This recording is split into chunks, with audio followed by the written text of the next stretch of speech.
जन्म जन्म का है ये संगम, राम रतन सीता वैभव धन। एक है पौरुष एक समर्पण, एक है रूप तो दूजा दर्पण। कहने को तो महलों के राजा, कौशल के महाराज, किंतु जीवन माता सा सरल जीते हैं।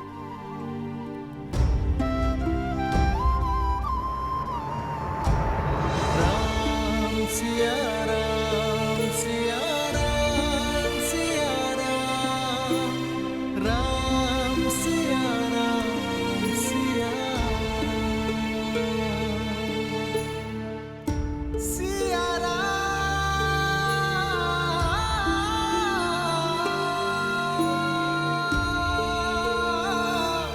सिया राम सिया राम सिया राम।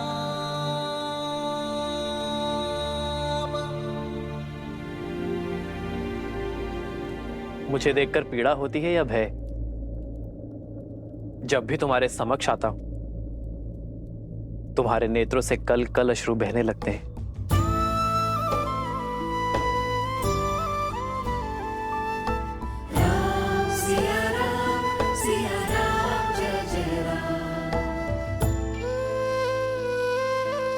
कितनी तुच्छ सोच थी हमारी, कितने निम्न विचार थे हमारे, जो हमने सोचा कि आप महलों का सुख भोग रहे होंगे और माता सीता बन के दुख।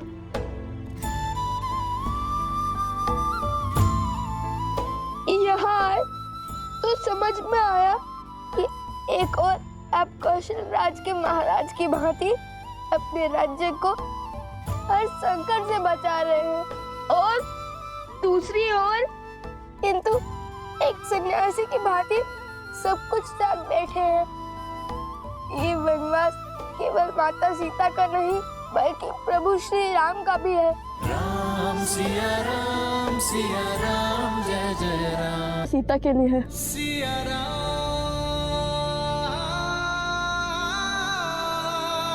सिया राम। तुम्हारे नेत्रों से झरते ये अश्रु तुम्हारी बातों से उठती ये विपदा, ऐसा प्रतीत होता है कि तुम्हारा दुख मेरे दुख से भी विशाल है।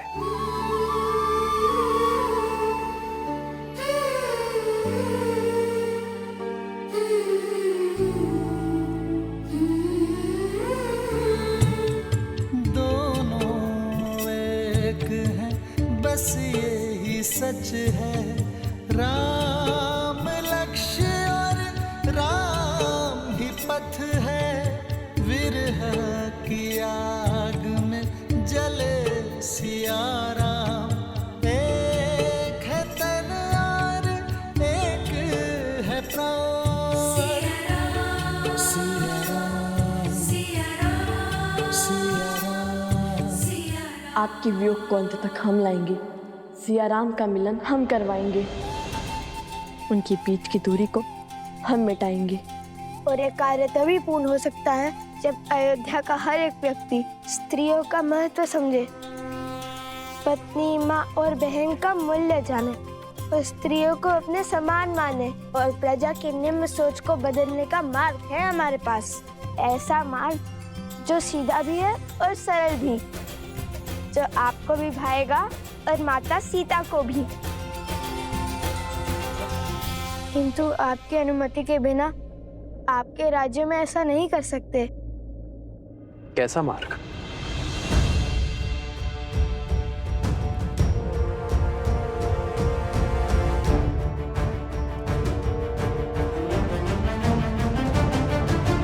और इसके लिए हमें केवल एक दिन का समय चाहिए। हम वचन देते हैं इस शुभ कार्य में कुछ अशुभ नहीं होगा। आपके पुत्र होने के नाते हमें एक अवसर दे दीजिए।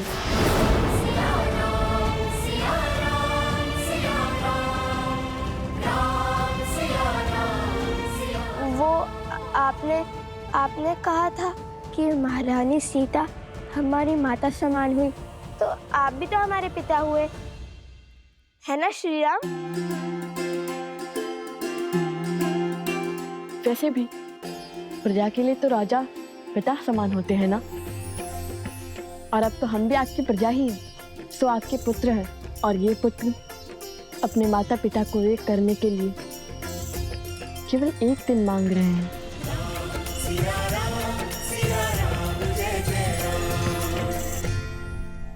मान जाइए ना प्रभु, मुझे लव कुश पर पूरा विश्वास है।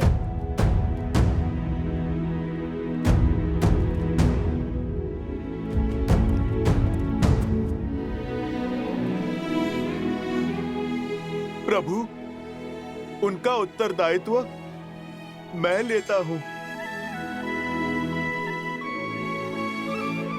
और फिर यदि ये कार्य सफल हुआ तो ये राज्य पूरा खुशियों से भर जाएगा प्रभु।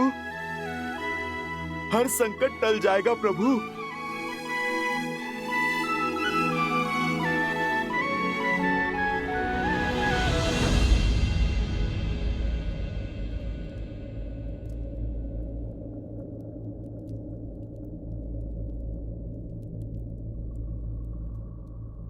ठीक है हनुमान, उठो। किंतु एक बात स्मरण रखना, चाहे विचार हो या व्यवहार, कुछ भी थोपा नहीं जाना चाहिए।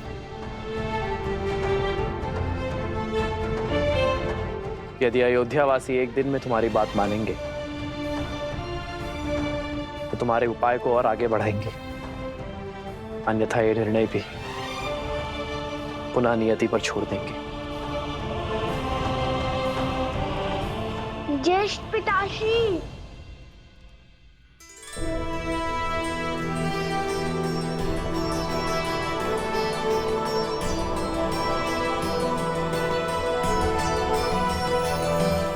क्षमा कीजिए, किंतु हमने छुपकर आपकी सारी बातें सुन ली। लगता है हमारे भाई तुम्हारी ही तरह नटखट भी हैं।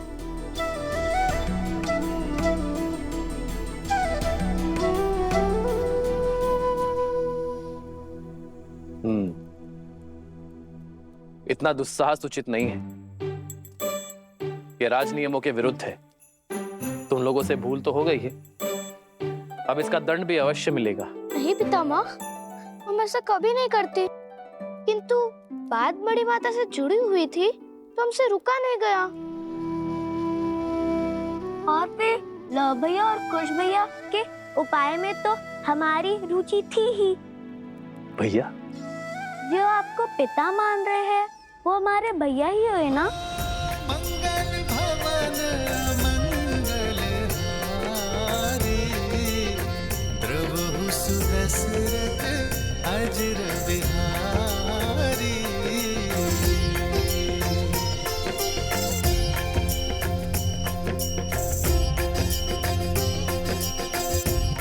उचित है हनुमान, सबकी भावनाओं का ध्यान रखते हुए आगे बढ़ो। जो आज्ञा प्रभु।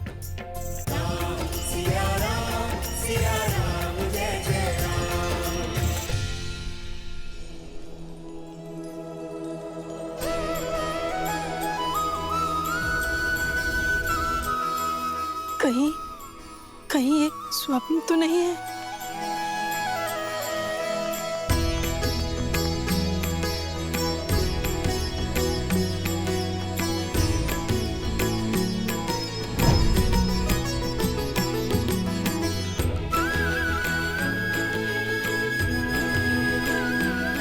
माता, हर कष्ट, हर पीड़ा, हर क्लांति को पीछे छोड़ने के लिए सच हो जाइए। हम आ गए हैं, किंतु एक सहायता की विनती लेकर। कैसी सहायता?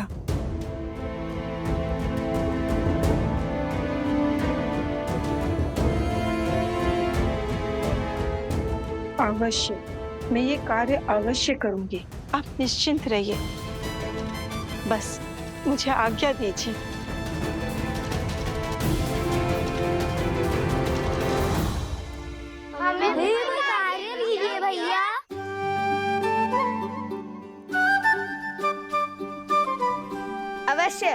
तुम सब एक स्थान की व्यवस्था करो जो हमारी योजना में उपयोगी हो। जानते हो ना मैं कैसे स्थान की बात कर रहा हूँ? हम अभी उचित स्थान की व्यवस्था करते हैं।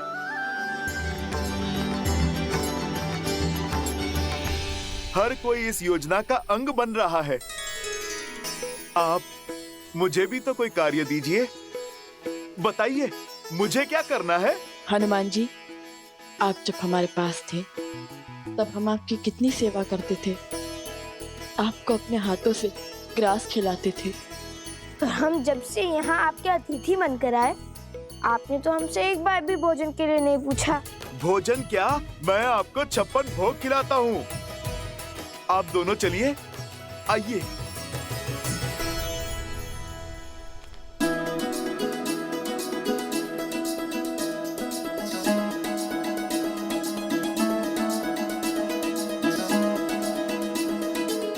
नहीं बस एक और लीजिए। नहीं अब नहीं, और नहीं।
उचित रहेगा। महल के इस भाग को अब राज परिवार तो उपयोग करता नहीं। आत्मा तृप्त हो गई भोजन खाकर। अब चलिए हनुमान जी। अब क्या होगा? विस्फोट। विस्फोट।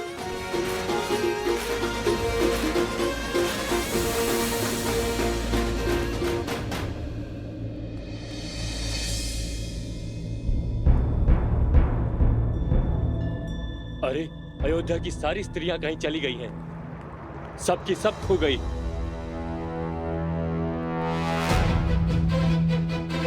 अरे कहाँ गई सब? खोजो उन्हें।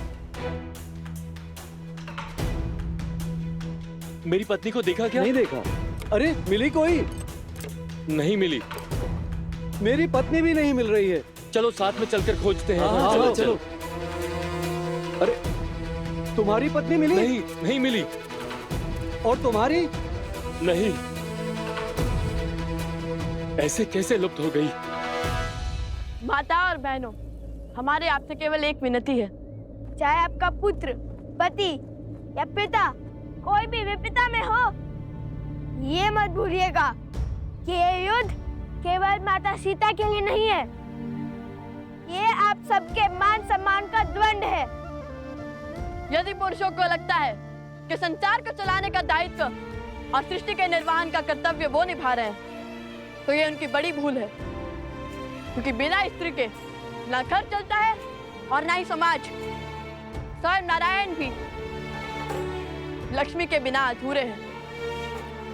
जब तक अयोध्या में राम राज्य की स्थापना नहीं होगी, तब तक श्री राम और माता सीता का वियोग समाप्त नहीं होगा।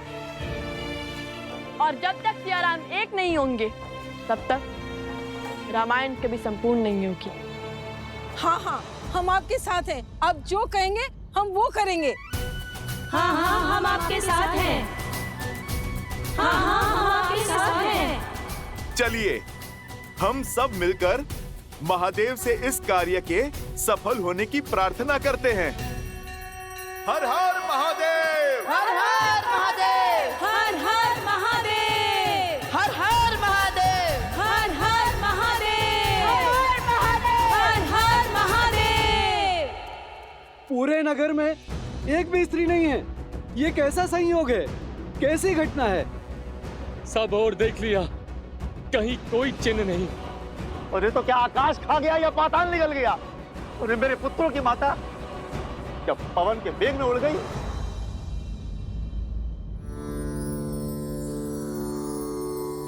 श्रीराममं श्रीराममं श्रीराम चलो। श्रीराम राम रमेति रमे रामे मनोरमे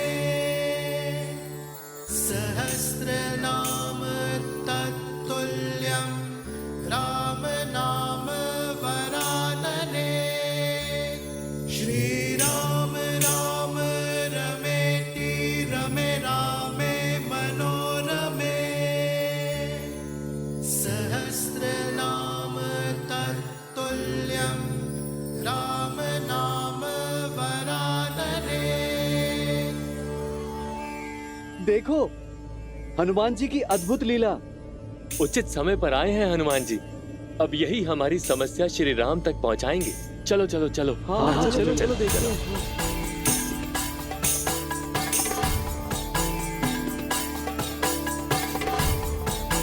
हनुमान जी, हनुमान जी, एक बहुत बड़ी विपदा आन पड़ी है, सहायता कीजिए हनुमान जी।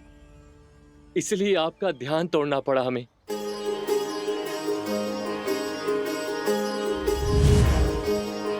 हनुमान हनुमान हनुमान हनुमान।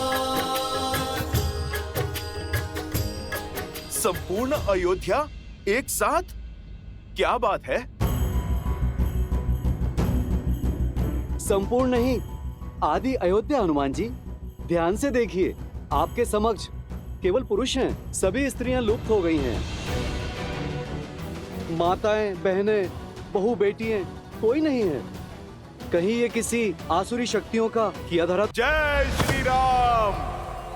असुर शक्तियां केवल वो नहीं होती जो आंखों से दिखाई दें।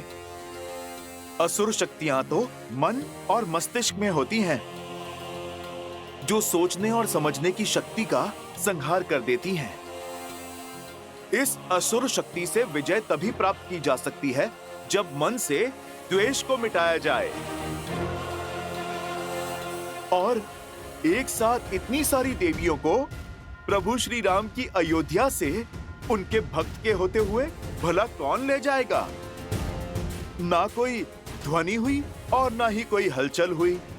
मुझे तो लगता है कि ये स्त्रियां स्वयं चली गईं, अयोध्या छोड़कर अपनी इच्छा से। स्वयं गई है?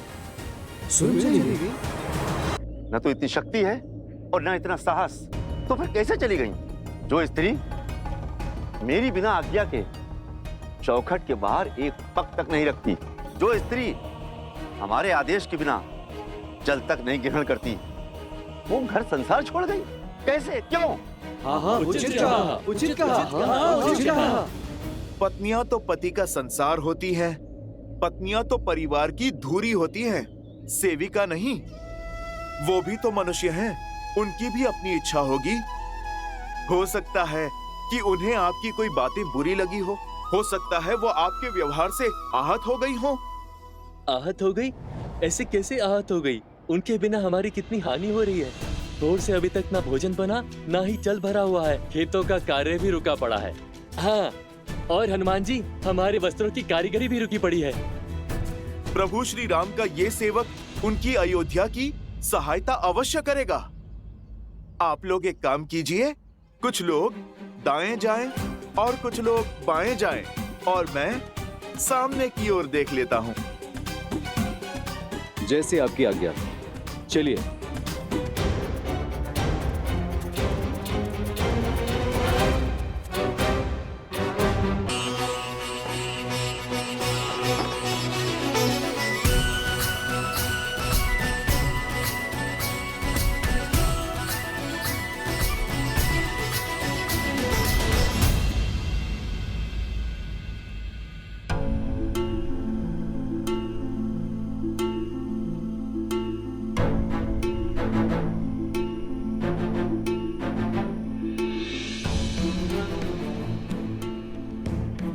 हमारे संतान और पति भूखे होंगे।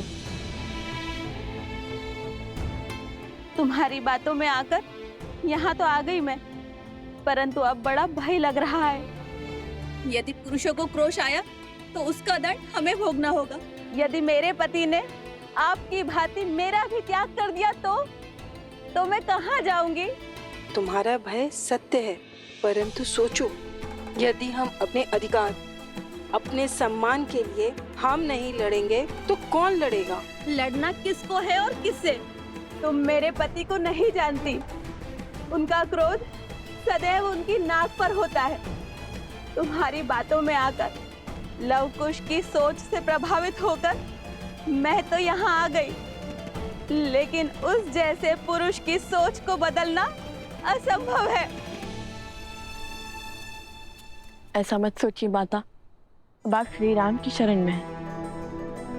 ये अयोध्या है माता, यहाँ कुछ अनुचित नहीं हो सकता। हनुमान जी की गदा का एक वार सबकी बुद्धि मार्ग पर ले आएगा।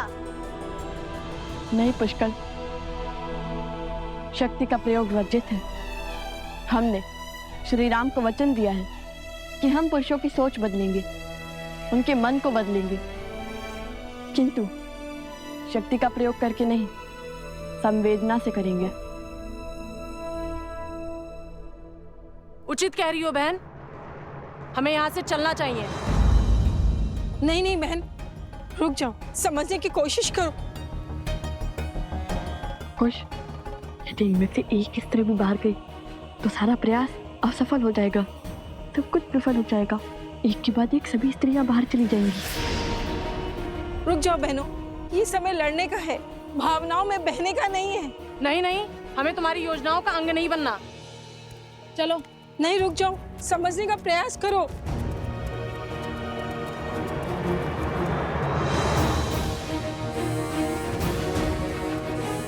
जिनमें एकता नहीं, वो एक दूसरे की क्या संबल बनेंगी? ये समय एकता की शक्ति दिखाने का है, और आप लोग हैं कि यहाँ से एक दूसरे का विश्वास तोड़कर जा रही हैं।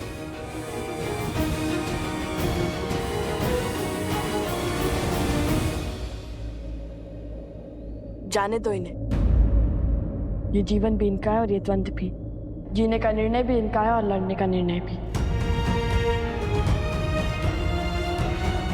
हमें जितना समय श्री राम ने दिया है, वो पुरुषों की सोच बदलने में दिया है, और हम उसे पुरुषों की सोच बदलने में लगाएंगे, ना कि इन पर अपनी सोच को थोपने में। यदि हम ही इन्हें स्वतंत्र नहीं छोड़ेंगे तो उनमें और हम में अंतर क्या रह जाएगा?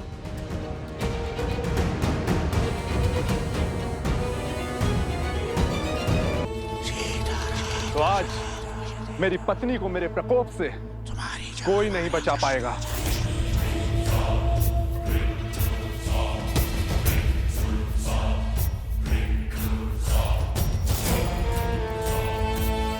उन स्त्रियों को उनका उचित स्थान दिखाना आवश्यक है। उचित कहा आपने।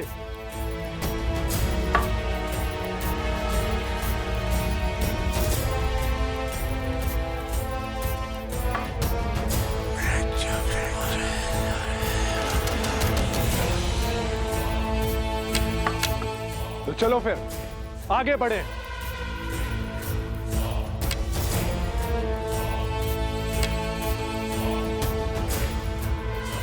अब दूसरी टुकड़ी को भड़काने की बारी है।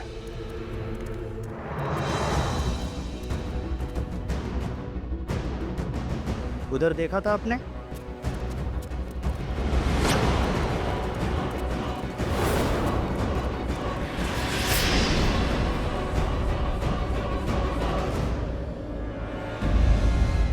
सुशीला, कमला, गीता, प्रातः काल से कहां थी तुम? बिना आज्ञा घर से बाहर पग कैसे धरा तुमने? विद्रोह की चिंगारी उठ रही है हमारे विरुद्ध। उल्लंघन करेगी पति की आज्ञा का। किसकी आज्ञा से घूंघट उठाया तुमने? घर से बाहर निकली।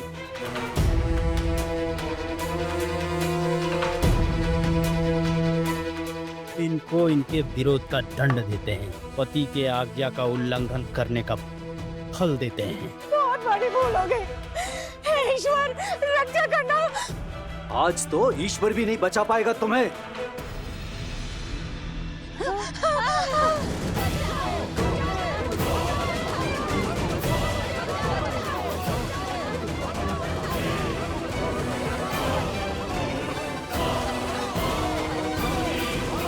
बचाओ, बचाओ, बचाओ।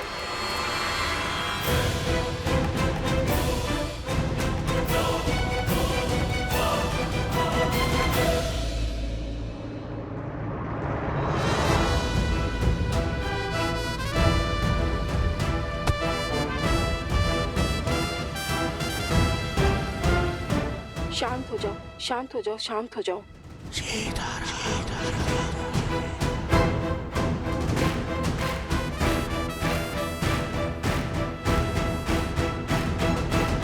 अब समझा तुम दोनों की चाल।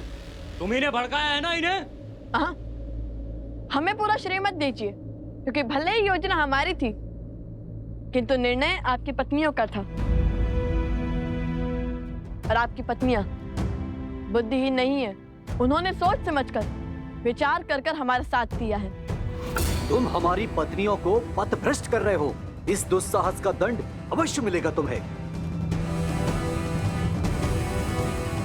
ऋषि कुमार का कथन अनुचित नहीं है। हमारी स्त्रियां भी सम्मान के अधिकारी हैं। हमें तुम्हारा ज्ञान नहीं चाहिए। तुम सब अपनी पत्नियों को अधिक ही स्वतंत्रता दे रखे हो।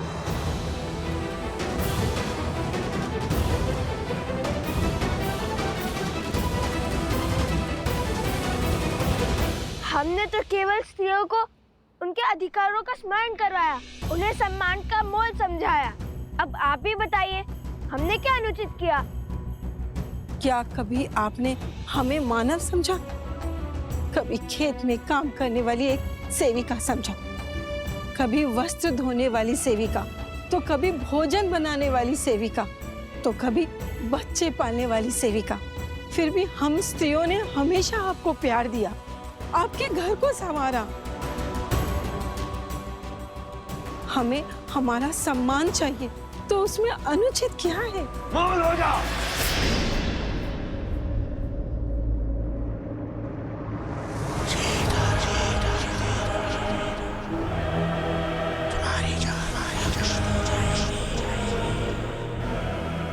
अब आएगा आनंद। उस रात्रि कहानी बनाकर तू किसी नाविक के साथ रुक गई थी, और आज ये सॉन्ग रचकर तुम मेरा अपमान कर रही हो। जो स्वयं अपने सम्मान के लिए तरस रही है, वो दूसरे का क्या अपमान करेगी? आपके क्षण भर के आवेश ने महारानी सीता से उसका संसार छीन लिया, उन्हें वनवास जाने के लिए विवश कर दिया। आपने मुझे घर से निकाल दिया, परंतु कभी भी सत्य जानने का प्रयास किया? अब तो हमें बल दिखाना ही होगा। नहीं, इन्हें अपना युद्ध स्वयं लड़ना होगा। यदि ये अपने स्वाभिमान के लिए नहीं उठेंगी, तो आने वाले वियोग में भी ये सम्मान नहीं पा पाएंगी। इस युद्ध की परिधि ये नारियां स्वयं निश्चित करेंगी। मूर्ख बालक, इन्हें लगता है ये महाराज सहस्त्रमुख की माया से बच जाएंगे। इतने वर्षों तक लोकापात और भेदभाव का जो बीज महाराज ने बोया है, आज उसका फल प्राप्त होगा।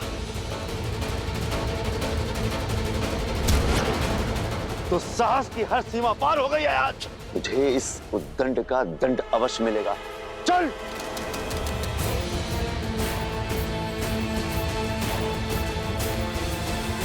भैया, इतना घोर अन्याय देखकर भी हम चुप क्यों हैं? आज हम रक्षक नहीं, केवल मार्गदर्शक है।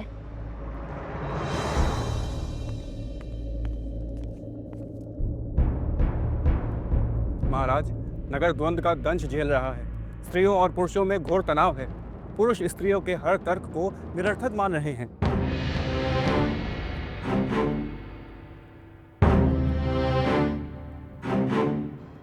महाराज, क्या मुझे कुछ कहने की अनुमति है?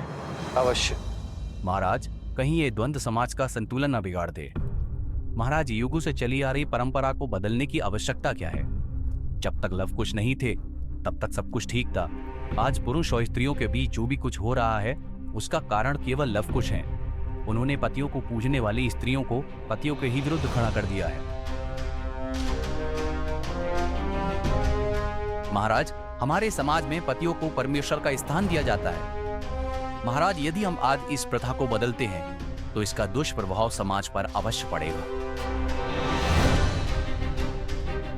हम इनसे सहमत हैं महाराज। स्त्रियों को पुरुषों का सम्मान करना चाहिए, उन्हें पूजना चाहिए। प्रतीत होता है स्त्रियों के साथ साथ सभा का सम्मान करना भी भूल गए हैं आप सभी।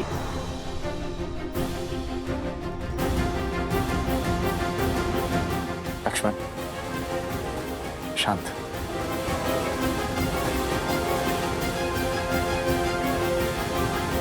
जो प्रथा समाज का ज्ञान बढ़ाए, जनजीवन को सफल बनाए, वही प्रथा समाज के लिए उत्तम और उचित है। और जो प्रथा समाज के आधे अंक, परिवार की धुरी, नारी का अहित करे, उसे दुख पहुंचाए, उसे सुधारने में ही समझदारी है। क्या रामराज्य की परिभाषा एक ऐसा समाज है जहां स्त्रियों को सेविका समझा जाता है, या फिर रामराज्य एक ऐसा समाज है जहां स्त्री और पुरुष एक साथ मिलकर सुख और सफलता का परचम ले रहे हैं?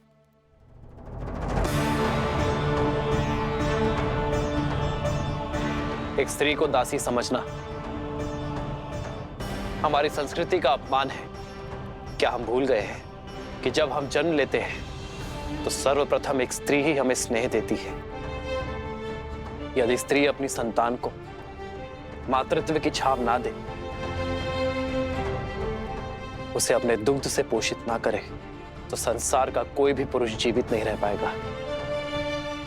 मैंने लवकुश का साथ इसलिए दिया है क्योंकि उनकी सोच में समझ और सुधार है। आज हम जिस मोड़ पर खड़े हैं वो समाज का नया दौर है, जहां स्त्री और पुरुष कंधे से कंधा मिलाकर अपनी शक्ति से इस संसार को आगे बढ़ाएंगे। मुझे उन दोनों पर पूरा विश्वास है और मैंने उन्हें जितना समय देने का वचन दिया है उतना समय उन्हें अवश्य मिलेगा।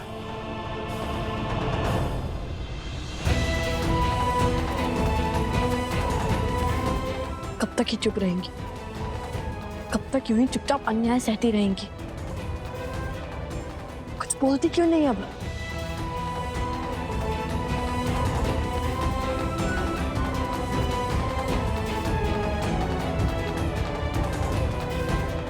और अधर्म और क्रूरता। हे नारायण, रक्षा कीजिए।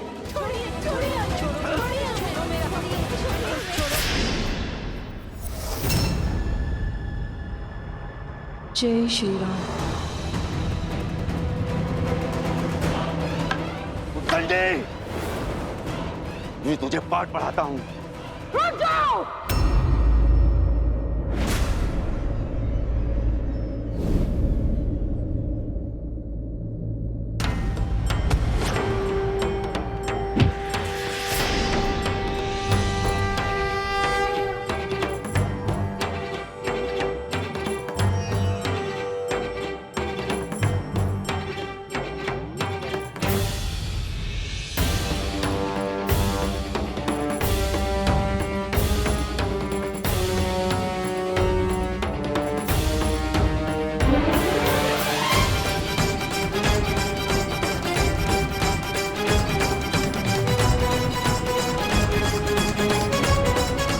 महाराज, घोर असंभव संभव हो गया महाराज।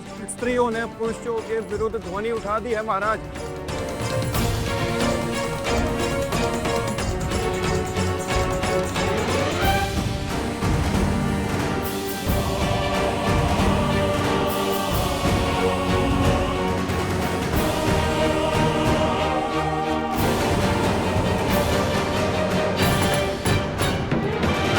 हमने अपमान के अनंत घुट पिए हैं, अनगिनत अत्याचार सहे, क्योंकि मुझे मेरी माँ ने सीख दी थी कि पति परमेश्वर है। किंतु आज मुझसे निकलकर मेरी बहू पर आई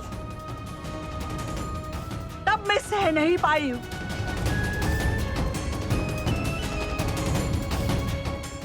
सोच का ये बीच इनके मन में अंकुरित होना आवश्यक था।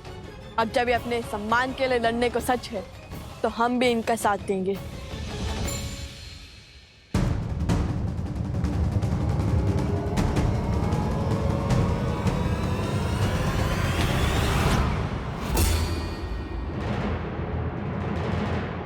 सावधान! अब तक हम चुप थे, क्योंकि ये स्त्रियां चुप थी, किंतु अब जब ये अपने मान सम्मान को लड़ने के लिए सच हैं, तो हम भी सच हैं। अब कोई भी इन पर हाथ उठाने का दुस्साहस नहीं करेगा। हम भगवान वाल्मीकि के शिष्य प्रभु श्री राम और देवी सीता के भक्त, हमारे होते हुए कोई भी इन स्त्रियों पर अत्याचार नहीं करेगा।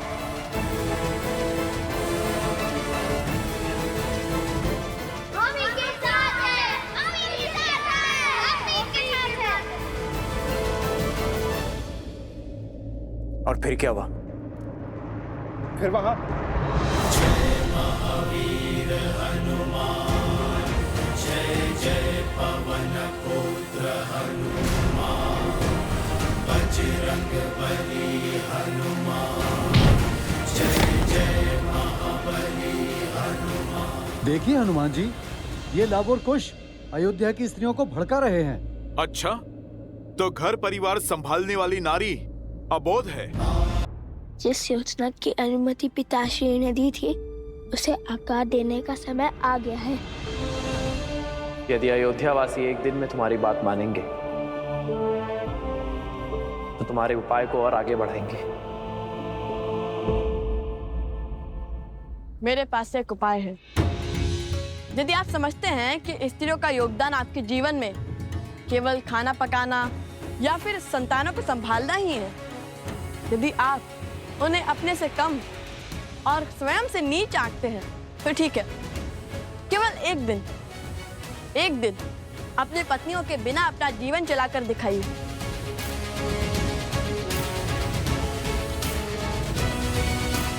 ये सूर्य का पहला पहर है। सूर्यास्त में केवल 4 पहर शेष है। तब तक पता चल ही जाएगा कि स्त्रियां आपके सम्मान के अधिकारी है या नहीं।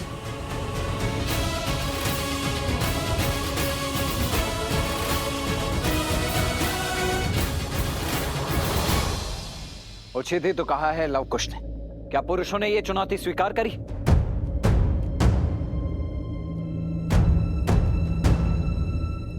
ये चुनौती स्वीकार है आप सबको?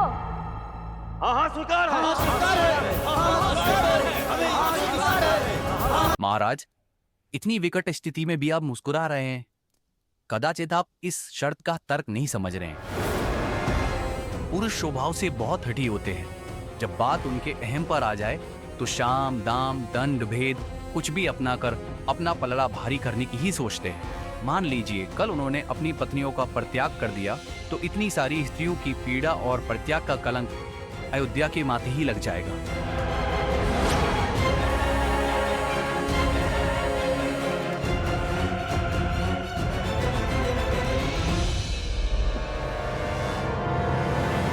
आर्य समाज